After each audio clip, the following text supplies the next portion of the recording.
हाय, मैं हूँ सुधा मूर्ति और मेरे कहानी घर में आपका स्वागत है। आज की कहानी है डिवाइड एंड ईट।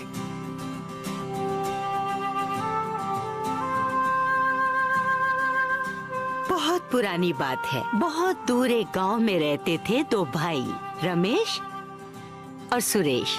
दोनों में था गधे और घोड़े का सा अंतर। माँ, तैयार हो गए तुम दोनों? आज खेत के लिए नहर काटना मत भूलना और खेत से लौटते वक्त सुबू काका को ये भुट्टे बेच आना। बेटा सुरेश, जरा हाथ देना। रमेश, वो क्या है ना, पीठ में थोड़ा दर्द हो रहा है। अच्छा रहने दो, मैं उठाता हूँ। दोनों मिलजुल के काम करना और हाँ, झगड़ा बिल्कुल मत करना। जी माँ।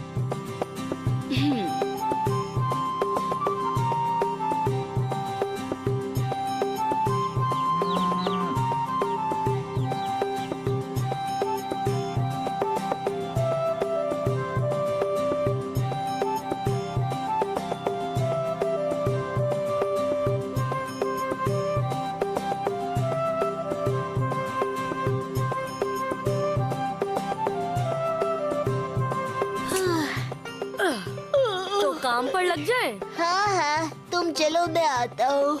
ठीक है। पहले अपनी नींद तो पूरी कर लो। तो बस आलसी सुरेश फिर अपना काम टालकर सो गया, पर रमेश मेहनती था। उसने नहर काटना शुरू कर दिया। देखा बच्चों, है ना, रमेश और सुरेश में घोड़े और गधे जैसा फर्क। एक तरफ रमेश मेहनत कर रहा है और दूसरी तरफ सुरेश घोड़े बेचकर सो रहा है।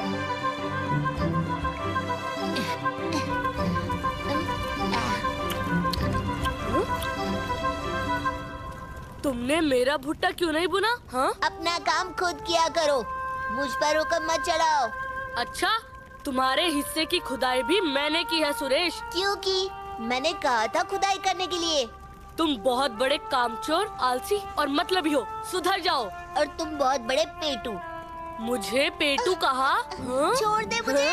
अगर बूटे वक्त पर दुकानदार को नहीं मिले तो माँ बहुत नाराज होगी और उसकी वजह तुम होगे।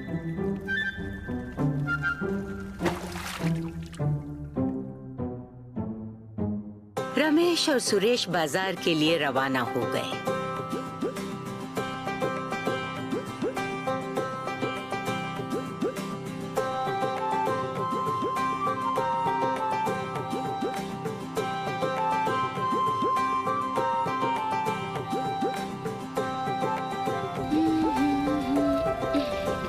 आ गए तुम लोग?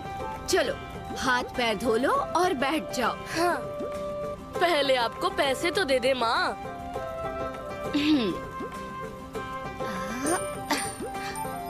ये लो, तुम दोनों के लिए। अरे वाह, अब मैं अपनी साइकिल खरीद पाऊंगा।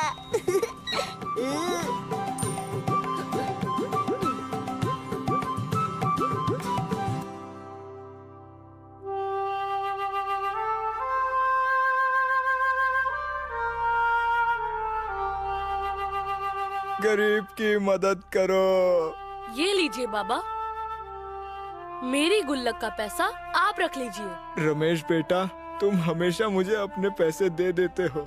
ऊपर वाला तुम्हें सदा बेवकूफ रखे। हाँ? माँ, देखो रमेश फिर से बूढ़े को अपने पैसे दे रहा है। सुरेश, बड़ों को ऐसे नहीं कहते। आप जाइए बाबा, ये तो ऐसे ही बोलता है। अरे हाँ? पैसे तो वापस दे जाओ बुढ़ाओ, अब जाओ। सुरेश, ये तो हद है। वो मेरा पैसा है, मैं जो चाहे करूं। अब वो मेरा पैसा हो गया। ज्ञानी चाचा यही सुझाए, जो पाए वो ले जाए। ना लालच अच्छा नहीं है सुरेश। लाओ मेरा पैसा। नहीं दूंगा। रमेश, सुरेश, ये क्या रोज रोज की लड़ाई है? मैं तुम दोनों से परेशान हो गई हूँ। दो मेरा पैसा। नहीं दूंगा। सुरेश, रमेश, मैं कहते कहते बूढ़ी हो गई, पर तुम दोनों को कौन समझाए? देखो रमेश भैया, तुम अपनी ताकत का ज्यादा फायदा मत उठाओ, ठीक है? हाँ। पर तुम तो अपनी अकल का कुछ फायदा उठाओ सुरेश।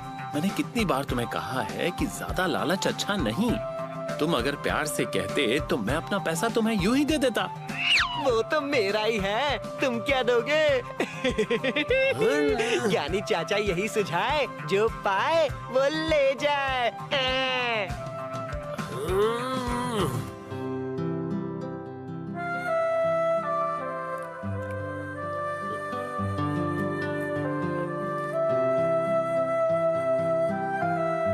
माँ, कल मैं शहर जाकर कोई अच्छा काम ढूंढूंगा। यहाँ गांव में कब तक छोटे मोटे काम करूंगा? तुम जाओगे तो मैं भी शहर जाऊंगा। मैं भी अच्छा काम करूंगा, पैसे कमाऊंगा। हाँ हाँ, दोनों चले जाना, पर बस अब इस बात पर लड़ाई मत शुरू कर देना। अभी चुपचाप खाना खाओ, चलो। अरे बस माँ, पता तो है मैं 2 ही रोटियां खाता हूँ। रमेश भैया की तरह भैंस थोड़े ही हूँ। सुरेश। अगले दिन जब रमेश और सुरेश शहर के लिए निकले तो माँ ने दोनों को खाने का एक एक डब्बा दिया। लो बेटा, ये तुम्हारे अलग अलग खाने के डब्बे। लंबा जंगल पार करके शहर जाना होगा, रास्ते में भूख लगेगी तो खा लेना। अच्छा माँ। और लड़ाई मत करना।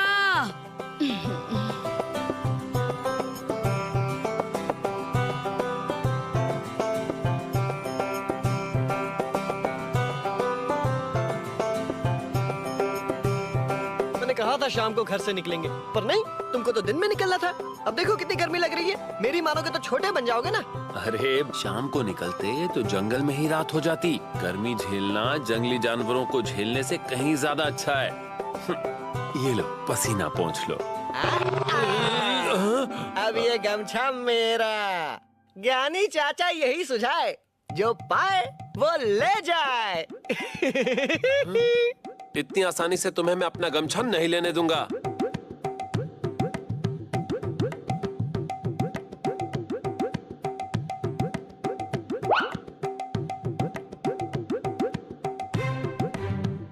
मेरा गमछा छोड़ दो सुरेश। नहीं, ये मेरा गमछा है। कुछ भी हो जाए मैं इसे नहीं छोड़ूंगा।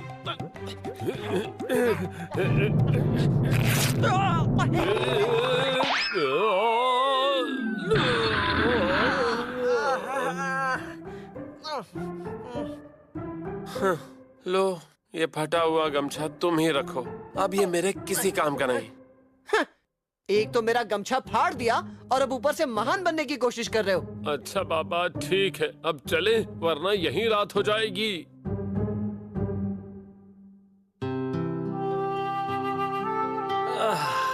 आधे रास्ते तो आ गए। यहाँ रुक के थोड़ा आराम कर लेते हैं, तब तक धूप भी कम हो जाएगी। हाँ, बड़े जोर की भूख भी लग रही है। अरे वाह, पहली बार तुमने मेरी किसी बात पर हाँ कहा है। क्या बात है।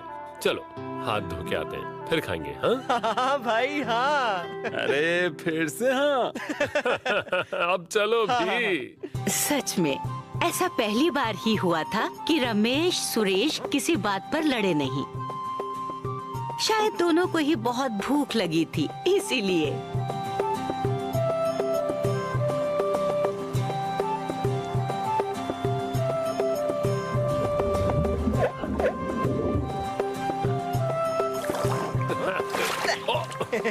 मुझ पे पानी फेंका? अरे ये लो, मैं तुम्हारे सारे कपड़े गीले कर दूंगा।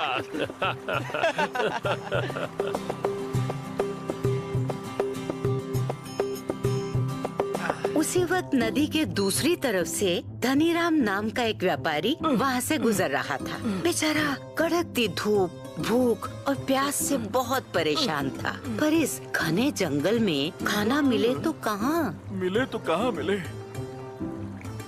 लगता है मैं रास्ता भटक गया हूँ और भूख भी लगी है। उस ओर जाता हूँ, शायद कोई मिल जाए।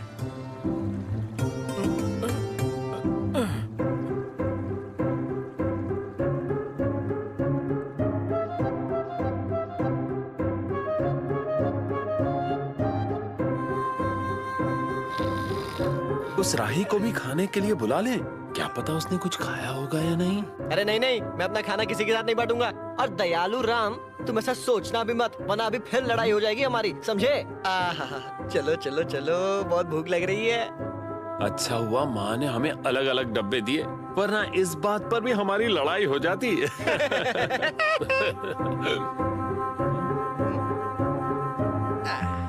ये क्या, मेरे डब्बे में तो सिर्फ 2 पराठे हैं और तुम्हारे में 3। माँ ने सोचा होगा कि तुम 2 से ज्यादा कभी खाते ही नहीं, इसलिए तुम्हें 2 ही दिए। मैं 2 खा पाऊँ या नहीं, माँ को मुझे भी 3 पराठे ही देने चाहिए थे।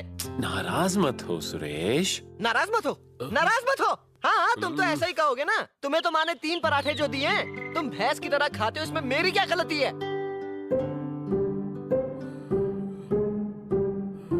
हमेशा ऐसा ही होता है, माँ हमेशा भेदभाव करती है। देखो, ऐसी लड़ाई वाली बातें मत करो। तुम चाहो तो इसमें से आधा पराठा ले लो। बात आधे पराठे की। भाई, क्या आप मेरी मदद करेंगे? आपको खाने के समय परेशान करने के लिए माफी चाहता हूँ, पर शायद आप मेरी मदद कर सके।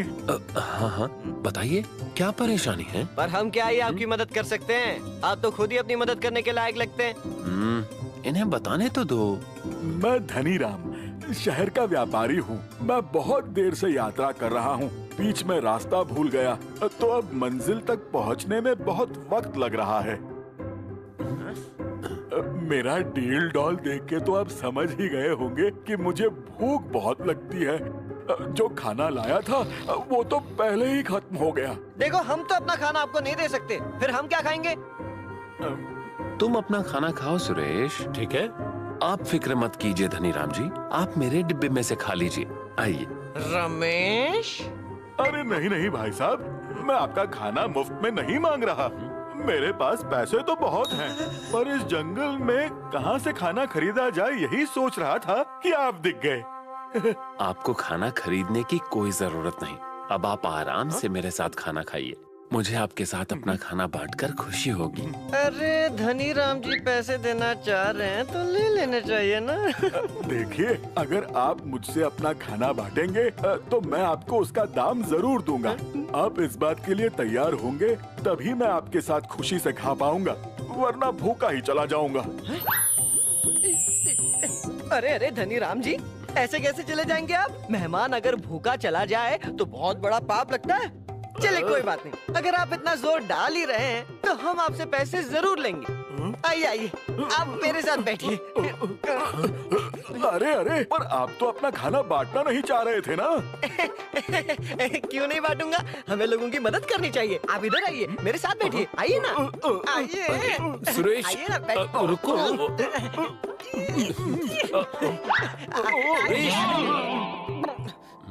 माफ करना।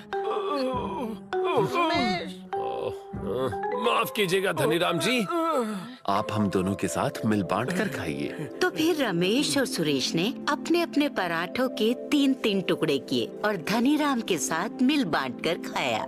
जब बहुत जोर की भूख लगी हो तो साधारण सा खाना भी 56 भोग लगता है ना?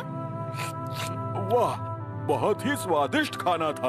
आपका बहुत बहुत धन्यवाद। आइए, मैं आपके हाथ धुलवा दूं।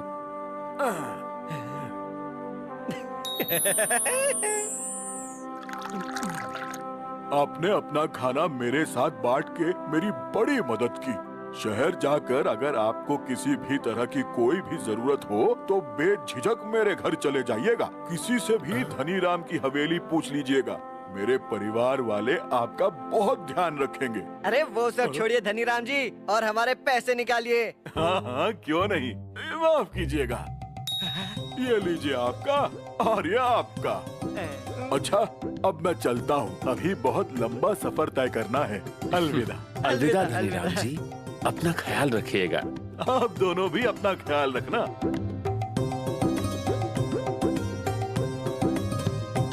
फिर मिलेंगे।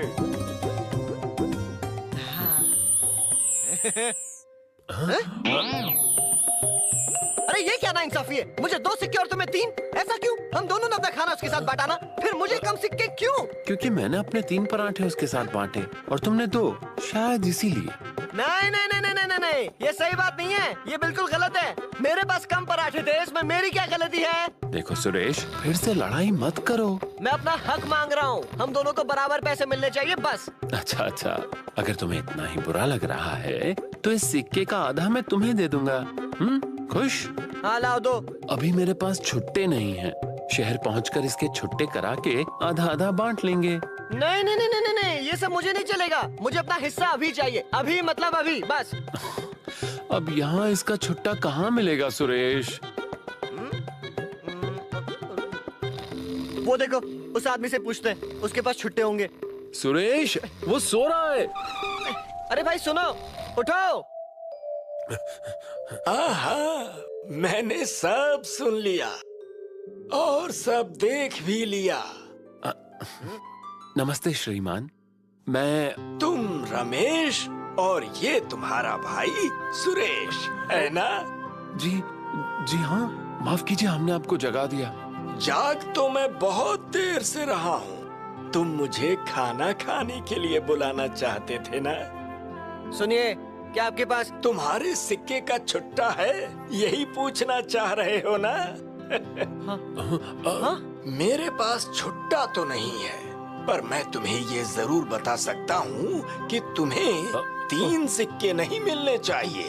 एकदम सही कहा, मैं भी यही कह रहा था, इसको 3 सिक्के नहीं मिलने चाहिए। आप बहुत ज्ञानी हैं।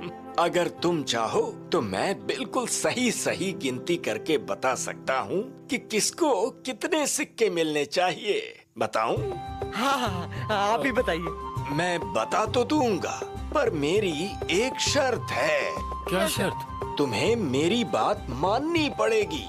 कोई सवाल नहीं, कोई लड़ाई नहीं। मंजूर? जी, हमें मंजूर है। तो लाओ, मुझे धनीराम के दिए सिक्के दो और मेरे पास बैठ जाओ।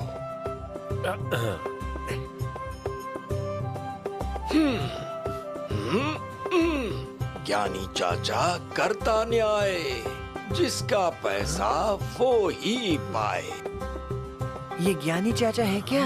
हाँ, लगते तो वही हैं। अब तुम दोनों ध्यान से मेरी बात सुनो। रमेश, तुम्हारे पास थे 3 पराठे और सुरेश, तुम्हारे पास थे 2 पराठे। कुल मिला के दोनों के पास 5 पराठे। ठीक?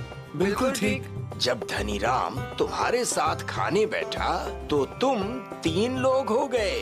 ठीक? बिल्कुल ठीक। तुम दोनों ने अपने हर पराठे को 3 टुकड़ों में बांटा। 5 पराठों के 3-3 टुकड़े किए, तो कुल मिला के हो गए 15 टुकड़े। ठीक? बिल्कुल ठीक। अब अगर 3 लोगों में 15 टुकड़े बराबर बराबर बांटने हो तो हर आदमी को कितने टुकड़े मिलने चाहिए? 5 टुकड़े। बिल्कुल ठीक। तो रमेश, तुम्हारे 3 पराठों के 9 टुकड़ों में से तुमने खुद खाए 5 टुकड़े और धनीराम को दिए 4 टुकड़े। ठीक? बिल्कुल ठीक।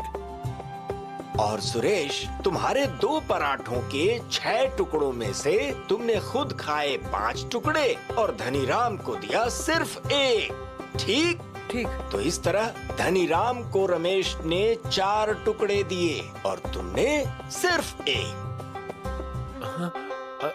तो धनीराम के दिए 5 सिक्कों में से 4 सिक्के मिलने चाहिए रमेश को, जिसने उसे 4 पराठे के टुकड़े दिए। और सुरेश, तुम्हें मिलना चाहिए 1 सिक्का, क्योंकि तुमने उसे 1 ही टुकड़ा दिया। ये हुआ सही बंटवारा। अब मैं चलता हूँ। तुम दोनों अपना ख्याल रखना और हाँ, झगड़ा कभी मत करना। नहीं, ये तो क्यों? ज्ञानी चाचा यही सुझाए, जो पाए वो ले जाए। सुरेश रह गया हाथ मलता, रमेश को मिल गया सही हिस्सा। थी ना मजेदार कहानी? क्या तुम बता सकते हो कि इस कहानी से हमें क्या सीख मिलती है? दया, करुणा और अच्छाई हमेशा हमें अच्छा फल दिलाती हैं, और लालच, चालाकी, बुराई, इन सब का अंजाम बुरा ही होता है। याद रखोगे ना? अब अपनी सुधा